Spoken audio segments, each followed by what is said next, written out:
The worst travel story I've ever had, I nearly died. And it was just me and Kos in a car together.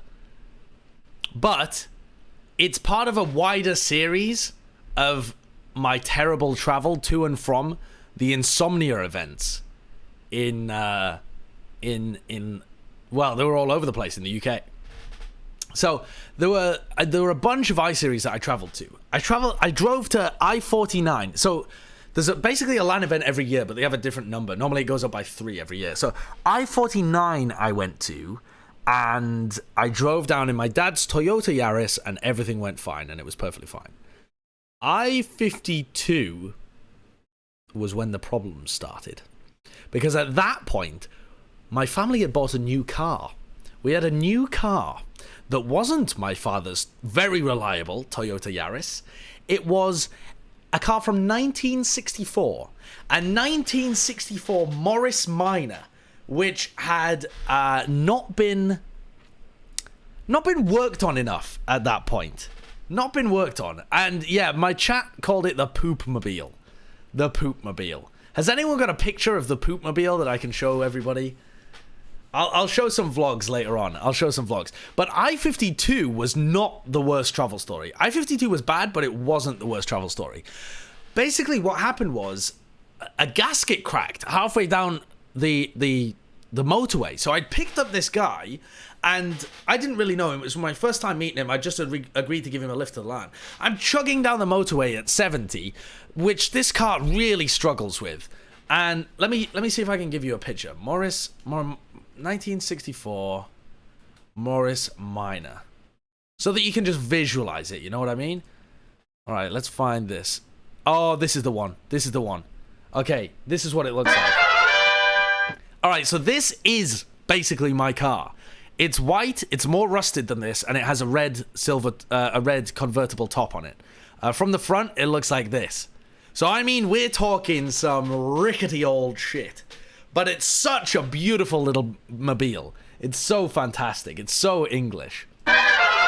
So, an unbelievable death trap as well, like you're saying. Yeah, absolutely. I mean, it doesn't have a crumple zone. It doesn't know what a crumple zone is. If I hit you in this, my block of pure metal is going to mince through you. But also, the engine's going to be shoved into my chest, and I'm going to die. So, I definitely don't want to crash in this thing. We're powering down the motorway at 70, and the engine overheats. Overheats massively. The gasket's fucked. There's smoke pouring out of the engine as I'm driving along. The accelerator just stops working. I can't accelerate anymore. And so I have to pull over a couple of lanes of motorway traffic, pull over on the hard shoulder. What's this from Commander X? This was from I58, yes. Okay, so this is literally my car. But this is I58 when it actually worked well. But yeah, I mean, so good. So good. Okay. So I'm pooting down the motorway at 70 miles an hour, and the accelerator just stops working. So I have to pull over on the hard shoulder, and there is smoke just pouring out of the engine, out of my bonnet. So I hike up the bonnet. The bonnet's really hot to the touch. I'm burning my hands, so I have to, take my thing off, and I'm grabbing, and I'm trying to figure out what's going on. I'm not a mechanic, but my dad's worked on cars for years and years and years. So he knows what's going on. So with all of this smoke pouring out and the engine cut in the middle of the motorway, I pull over on the hard shoulder, and I ring my dad, and I'm asking him what the fuck is going on. And he says, the engine is probably overheated. Check the radiator, see how much water's in there. I check the radiator, and there's nothing. All the water is just boiled away. It's like a kettle. It's like it's all just disappeared. All of the water that's normally supposed to be cooling your engine down has just vanished, and there's none there. So I drive it along the left-hand lane. The left-hand lane in the UK is obviously the slow lane, but I'm driving it down the slow lane of the motorway at 20 miles an hour. There are trucks blazing past me at 50. If I go any faster than 20, my engine just cuts out. And so I'm just going down the motorway so slowly. Absolute disaster. I'm such a liability. Like, I'm amazed that people avoided hitting me. Because even in the slow lane, people are going minimum 50 miles an hour. And it takes a while for them to be able to see me. So they have to kind of swerve to get out of my way. So eventually we poot along, poot, until we eventually find our way to a petrol station. And when I get to the petrol station, I buy a fucking 24 pack of like Evian water, like Volvic fresh water, and I unscrew each bottle of water and pour it into the engine, and it's the dumbest shit in the world. And so I'm just feeding my car water from a petrol station. Oh my god. And so I had to only travel at about 50 miles an hour, and every now and then I'd have to stop, feed it a bit more water, and keep going on. I know petrol stations have water. I know they have free water, but I just bought a pack of water because, again, socially awkward. I'm just a moron. I don't like to ask people what the correct way of doing things is. I just like to, I come up with an idea and I wing it. You know what I mean? Okay. So that was so on the way back, I think I just drove it super slowly on the way back. I kept filling it up and drove it super slowly on the way back home. The next year was I-55. This was the worst time of all. This was definitely the worst time of all. This was the time that I nearly died. When I set off, I think we were going to Coventry. I think this time it was in Coventry. And so, let me just Google Maps it. How far is it to Coventry from my house? It's quite a way. Okay, 185 miles. 185 miles from my place to Coventry. So, a long-ass way in this poopmobile that previously has already broken down. But a whole year of work has been done on this car. We've fixed up a bunch of rust. We've fixed the problem with the engine. It's not going to overheat anymore. I've got a little temperature gauge now so that I can keep track of it. So it's okay. It's going all right now. When I get in the car for the first time and set off, I think, oh, my dad's altered the brakes a bit. They feel different to usual. Okay, cool. I drive down to Liverpool, actually, because I need to pick Cos up. I get to Cos's house. I'm still feeling good. Brakes feel fine. Everything feels fine, actually. It's going well. I've been blasting music. I've had some VODs going as well. I've been recording myself. I set up like a little series of VODs where I would I left it recording the whole time so I wasn't fucking around with the thing while I was driving. But I was like messing around, you know, trying to record some funny content while I was driving along. Got to Liverpool. Cos gets in the car. First time I've ever met him in person. First time I've ever seen him at a LAN event. And he gets in the car, and almost immediately, within the next 10 miles, as soon as we hit the motorway, I realize something is going very wrong. The brakes are getting softer and softer until eventually we're going 70 miles an hour on the motorway in that fucking hunk of metal with no crumple zones, no safety, barely has seatbelts. We had to install the seatbelts ourselves, no crash zone, nothing, and the brakes are just gone. I'm traveling 70 miles an hour and the brakes are just gone. I realized, the moment when I realized this, we were going around a corner and they have these signs like it's a slip road, and going around the corner and it says slow down to 50 and I'm traveling 70 and I couldn't slow down at 50. I'm like stamping on the brakes and it's not doing a thing. Not a goddamn thing. I look at Cos and I'm like, the brakes have gone. The brakes have just actually gone. And it was pure panic in his face. This is the first time he's met me in person, but we've been friends online for ages. It's the first time he's been in my car and it was just extremely panic-inducing. But I'm a moron. I'm a fucking moron. So instead of immediately pulling over on the hard shoulder, I thought, well, I can't pull over here. I'll have to carry on going. I'll have to carry on going and take a slip road and get off somewhere. The brakes were totally gone. If there had been a traffic jam at any point, or if someone had put their brakes on at any point, I would have 100% crashed and maybe killed myself and Brennan, maybe other people. But my unbelievable smooth brain panicked, and I immediately just thought, oh, I have to get off the motorway. I thought, like, I'm a danger to myself and others. I must get off the motorway. rather than just slowly come to a halt in the left-hand lane, I thought, okay, I'm just gonna have to do it. I also forgot that I had a handbrake. I forgot the parking brake. The handbrake was a thing. Do you know what I was doing instead? I was going down the gears and trying to just drive everywhere in first gear. So I was driving along the motorway in as low gears as possible, because that was like what I was thinking, is how do I slow myself down? And then I thought, if I have to stop, I'm just gonna have to crunch it into reverse and hope the gearbox can handle it. Which is an incredibly dumb thing to think. An insanely dumb idea. Like, that would have just ruined the gearbox, and I would have carried on going, sailing off into the distance. Like, that would have been the worst idea. So, we're flying along the motorway, and I have to... So, because that was the other problem as well. I was in the slow lane, but because I was already 70 miles an hour by the time that I realized what was happening, because I was already 70, there were people in front of me going slower. So I couldn't brake to slow down. So I had to overtake them because I just had this natural momentum and I couldn't stop it. So because I could only slowly glide to a halt or go faster, I ended up moving into the lane and overtaking people, even though my brakes didn't work. So once once I overtook them, I got back into the slow lane and I saw a slip road. You gotta go fast. I saw a slip road up ahead. And so I saw this slip road and I got into it. The problem was there was a roundabout at the top of the slip road, and there was a queue of traffic in the slow lane. And I couldn't stop. Thankfully, the slip lane was going a little bit uphill, so I was, slowing down as I naturally went up. But there was a queue of traffic that I definitely would have crashed into.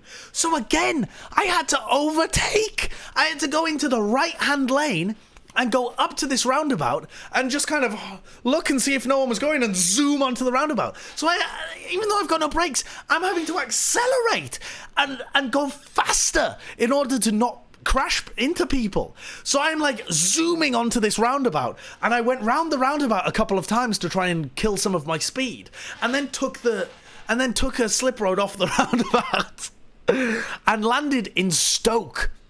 Just found myself in Stoke. And again, at no point have I decided to pull onto a hard shoulder or anything like that.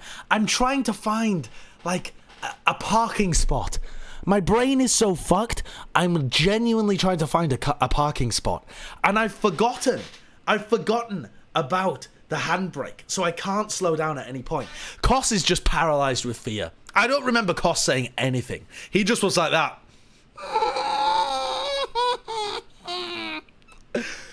So he was just actually shitting himself. So in the end, I rolled off this roundabout into Stoke, into one of the suburbs of Stoke, and I did actually park. I found a genuine parking spot. I just rolled up next to the curb and parked on the right-hand side. And at this point, I think it's necessary for the VODs to take over, because I can show you genuine footage of what happened after that. Where was it? No, it wasn't I-58. It was I-55. Where is that? Okay, I-55 vlogs. Here we go. No, wait, it wasn't I-55. It must have been I-52. Maybe I've got things mixed up in my head. Maybe I-49 was... Oh, I drove with my dad's car to I-46. And I drove... Yeah, the first time was I-49. So I'm looking for I-52 VODs. Where are the I-52 VODs? Here we go. Here we go. Here we go. All right. Look at this. So, this is... I'd already realized that this... I turned on the... This is me again. Smooth brain. I asked Koss to turn on the camera when I realized the brakes weren't working. When I realized the brakes weren't working, I said to Koss, turn on the camera, dude. Everything is content. Even at that point in my life, everything is content. fuck me. Oh, fuck my life. Where? Look, there's no hard shoulder, though. There's no hard shoulder. Like, I literally couldn't pull over if I wanted to. And I don't have hazard warning lights. Koss is coming to terms with his own death. All the fucking things that would fuck up a journey and cause us death. The brakes. Fully down at fucking 30 and they don't do a goddamn thing. So I'm driving at 30 miles an hour in the slow lane where there's no ability to pull over. So I mean, what was I supposed to do?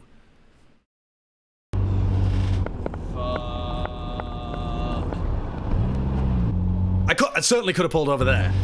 Fuck my life. How easy are brakes to fix? Koss says, how easy are brakes to fix? Koss is still assuming that we're getting out of this alive. I have no idea. I don't have hazards on, Gaspaccio. Hey, Gaspaccio, I don't have any hazards. This car does not have hazard warning lights. So I think I would get rear-ended if I slowly came to a halt. Oh, holy shit. This was me coming up this roundabout. This was me coming off the slip lane and coming up the roundabout. Pull up on the grass because I'm not going slow enough. I'm just gonna... But I had to dodge traffic just to get here. Oh my god. Put your hazards on, please. I don't have hazards. See? Koss says, put your hazards on at least. I say, I don't have hazards. We're going to have to pull in later on. Holy shit, are we just going to go fucking over the edge here? Oh my god. Are we just going to go over the edge? I'm approaching a roundabout with no brakes. And for some reason I didn't pull over. The curb was too big, so I couldn't have hit it. I was going too fast to be able to hit the curb. Like my natural momentum was taking me so fast that if I hit the curb, I would have bust a tire. Oh my lord, sweet Jesus, go. So I accelerate to get onto the roundabout in time. If worse comes to worse, I can just stick. Look, there's the roundabout. Reverse on. There's a roundabout. I've just accelerated to get onto a roundabout. Oh my god. So I'm on like Blurton Road or whatever that is. Should we park here? Yeah. Turn around when possible.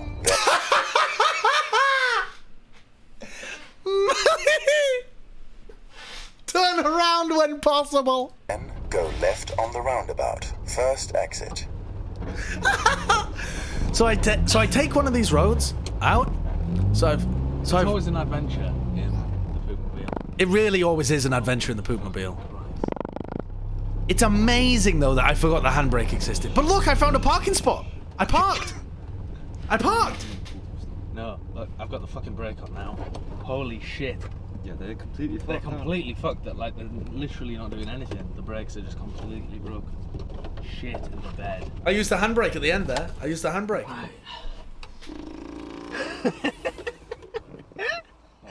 Do you regret getting a lift? Holy shit.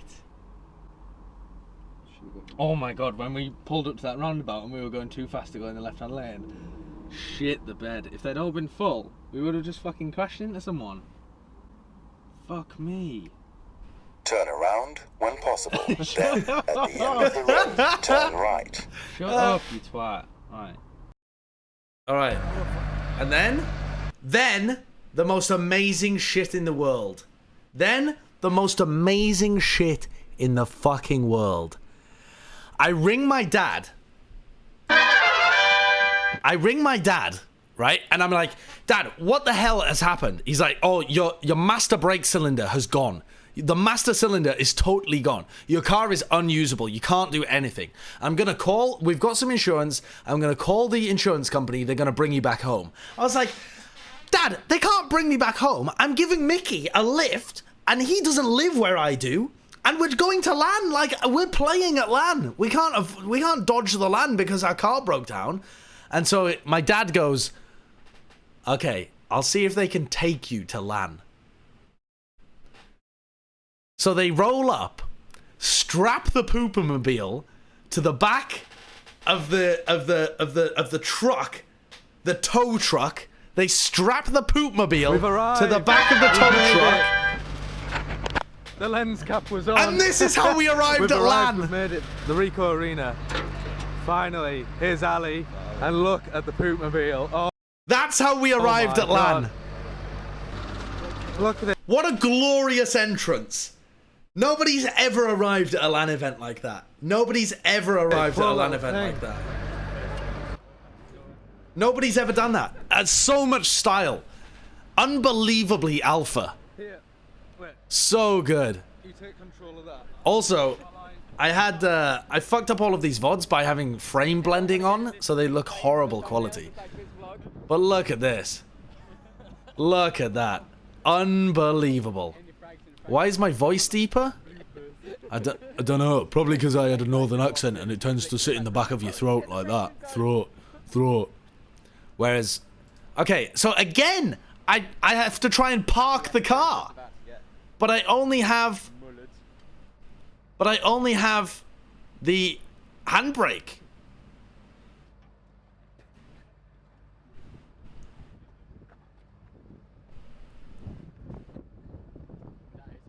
How did I go through the process of softening my accent? I'll maybe talk about it sometime. In the car with poop. Fuck,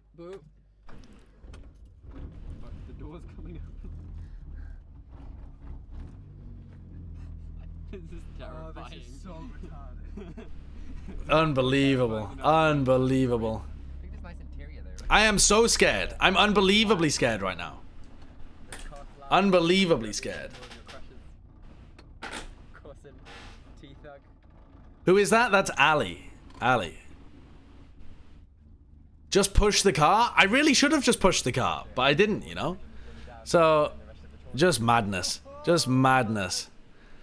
And look, the stupidest thing about all of this as well is that, oh my god, I think I just properly banged into the curb there as well because I misjudged it. But okay, I managed to park the car, and then we get, look, this is all the stuff out of the boot as well. What's the next one? Oh no, this is Stark licks caviar off on Kaya's eyelid at i52. Okay, well, this isn't quite what I had in mind, but alright. I mean, sometimes shit, it be like that, you know what I mean? What I'm trying to find is this one. Here we go. Because I still had to fix my car. Caden435, thank you for the Twitch Prime. I still had to fix my car. So, I had to take it to a garage. Now, if I hadn't been an enormous smooth brain papega, I would have called somebody up and got them to tow my car to the garage. But instead, I am an enormous smooth brained papega, and I decided I could probably drive around Coventry with only a handbrake. So, off we go. Off we go, ladies and gentlemen. Why am I so dumb? I don't know. I can't give you the answer to that question. But I am ultra dumb. I think my parents said I'd be okay. I think my parents said something like, yeah, we can't afford to buy a tow service or something, so just be very careful, drive slowly, and use the handbrake liberally. So, yeah. I was just... Look, this guy's like, do you have your pass? And I'm like, get the fuck out my way, you idiot. Get out my way. Get out my face. Get out my face. I have a job to do. I need to deliver this to somebody who can fix my master brake cylinder. Off we go. Moomer. I know it's muted. I don't know what this guy was even asking me. Anyway. So, off we go. At some point, though, I really massively fucked it up because I didn't have the brake to be able to go slower around a corner, so I drift out into the other lane of traffic. It's actually unbelievably stupid and dangerous. Never do this. Never do this ever. Chris and Dreads, thank you for the Twitch Prime, 2 months. I still have the Wasted Harbin Squint video, but it's privated because they asked me to. What the fuck is going on? It's just more like that. I'm a little scared I'll say something Wonka TOS because this was a while back. Look at this! Look at this drift, dude! Look at this! Look at the turning circle on this car! Jem, thank you for the 5 months on a 2-month streak. Look at this. There's a reason the handbrake is called an emergency brake. I know. But look at this. Because I can't slow down properly to take this corner, I take it way too fast, don't use the brake properly, and then I try and turn, but I'm going too quickly, and I just go like way over. Way over. Oh my god. And then I have to look, there's oncoming traffic and I have to use the handbrake to pause so that I don't die to oncoming traffic. My god. My god, why was I such a moron? It's a miracle I'm alive. It's a miracle. Like, yoink, okay? Absolutely slam the handbrake. Hope it does something. Hope it does something. And then I have to navigate this turning situation.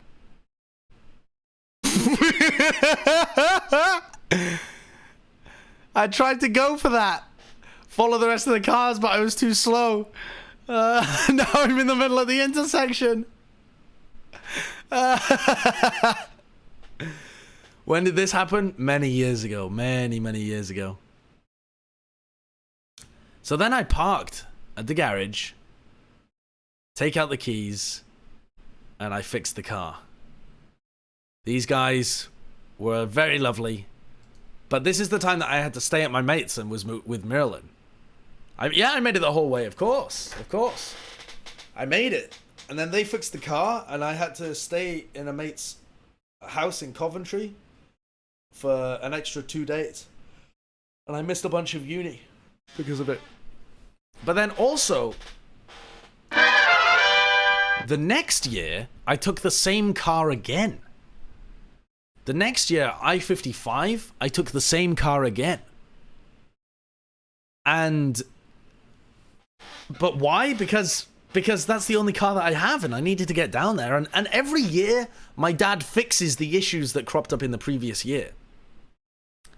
So this time, at I-55, I parked in an overflow car park that was in a field. And the field was pretty bumpy, and my car doesn't have very good suspension. So I'm driving through the field trying to find a car parking space, like just driving through this field with no suspension, getting rolled around the joint. And I finally park it in a field. Now, I'm the lead caster for I-58, that one was. No, I-55. I was the lead caster, so I was busy all the time with shit, whereas I hadn't been busy in the previous I-series. And they needed to close the overflow car park, but that was while I was working. So while I was busy casting, they closed the car park down and locked my car inside this field. The field had like a gate around it. So I had to get them to open it up. They had like things over the tannoy. They were like, "Could the person with the 1964 Morris Minor please go to the front desk and try and retrieve their vehicle?" I'm like, okay, all right. So I go to the front desk, and they're like, "Oh, the overflow car park finished ages ago." I was like, "Sorry, I was working, I was casting this event." And they're like, okay. So 2 of the guys drive me to my car, which somebody has let the air out of the tires. Not the tires, one tire. The back right tire, someone's just let all the airs out for a fucking prank. For a prank, someone's just found the oldest looking car they can and just let all of the air out of it. So I'm in a field trying to change the wheel on my car. And the problem is, if you've ever tried to use a jack in a field, the way that a jack works is like you put it, or I have a very old jack anyway, but you put it under the car, you kind of attach it to one portion on the bottom of the car, and then it's got a leg. And the leg slowly pushes downwards. But when you're on a hard surface like the road, instead of the leg pushing downwards, it lifts the car up, right? But because it's in a field, the jack just sank into the field. So now I've basically got a car with a flat tire and a spike that connects it to the grass. So I have to rethink my approach. So instead, I take off the wheel first. Instead of jacking the car up, I ask the guys to try and lift the car up. No, sorry. No, what did I do? No, that wouldn't even be possible. No, I remember what I did. I got the spare wheel out the back, and I put the spare wheel on the grass, increase the surface area, give it a hard thing to put down on. So I have this hard thing, and I put the jack and mount it on the spare wheel. So the spare wheel's like almost buckling a little bit, and but because it's a larger surface area, it doesn't just dig into the ground, and the tire and the car is lifted up. So I asked them to kind of stand around and make sure that it doesn't fall on me, because it's nowhere near as stable. The jack has like a leg, but if it's on the tire, the tire isn't like a flat surface. You know the metal part in the middle of the tire, like the hubcap? The hubcap is kind of, it's got like a bit of a bulge on it. So it's always threatening to slip. And if it slips while I'm like underneath trying to adjust the thing, I'm going to get fucking whacked on the back of the head. And like, that could be super dangerous. So I'm asking these security blokes if they would mind like making sure that my car doesn't slip. So they're stood around like making sure that my car doesn't slip while I change this tire. But it was the first time that I'd ever personally changed a tire at I-58. I knew how to, and I helped my dad do it a couple of times, but the first time I did it myself. And so I didn't know how tight to make the bolts on the wheel. Each wheel has like 4 bolts, and you tighten them up, and the thing that you're levering with has an extension to allow you to get more of a moment on it, more torque on it. So I didn't really know whether I was supposed to, like, how hard to tighten it. So I didn't tighten it too hard, because I'd been on the phone to my dad, and he said, just nip it up, but it doesn't have to be mega tight, so fine. But as I'm driving out of the field, I can hear this rattling noise. And as I pick up my mates the next day, and we start to drive home, I hear a rattling noise. And so I'm like, oh my god, what the fuck? If this tire falls off, I am in mega disaster. So I pull into, I can't even remember who was in the car with me. I think Koss was in the car with me again. Maybe Koss, Stark, and Ethug, or maybe Koss, Stark, and Ali, or something like that. I can't exactly remember. So I pull into a garage, and I'm like, okay, guys, you stay in the car. I'm just going to tighten the bolts on this wheel. So I take the thing. It's like, let me see if I can show you what it's like. All right, wait there. This is going to be perfect stuff. All right, so it's like this. It's got like a thing on it where you attach to the nut, and then you turn, right? So you attach it, or you can extend it, and then you get much more leverage. So I didn't know how far to extend it, so I extend it to the maximum, right? So I'm getting absolute maximum leverage on this bolt, and I'm tightening the bolt as much as it possibly can. And then suddenly there's a fucking pow, and I've snapped a bolt off the tire.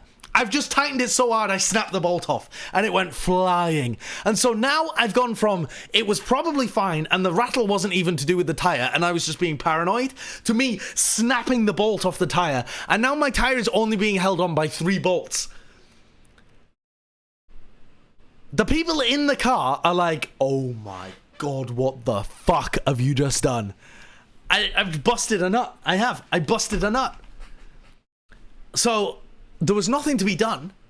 I took the tire that was broken, or that had the air out of it, I took that into the garage, and I said, can you fix this tire? And they said, no, I don't know what's wrong with it. This tire is too old. It doesn't work like normal tires do. It's like one of the originals from 1960. So I was like, okay, cool. And then, and I drove home with 3 bolts on the wheel. But I'll tell you what, whoever was in my car that day was shitting themselves. It must have been, no, it wasn't Commander X, that was I-58, wasn't it? I don't know who was in for I-55. I don't know who was in for I-55. Was it you, Stark? Who else was in that? What was running through your head when I snapped that tire off? Fucking hell. Jesus Christ. I think Koss might have been in there as well. I think Koss and maybe, I don't know who else. Yeah, DeFran did actually quit.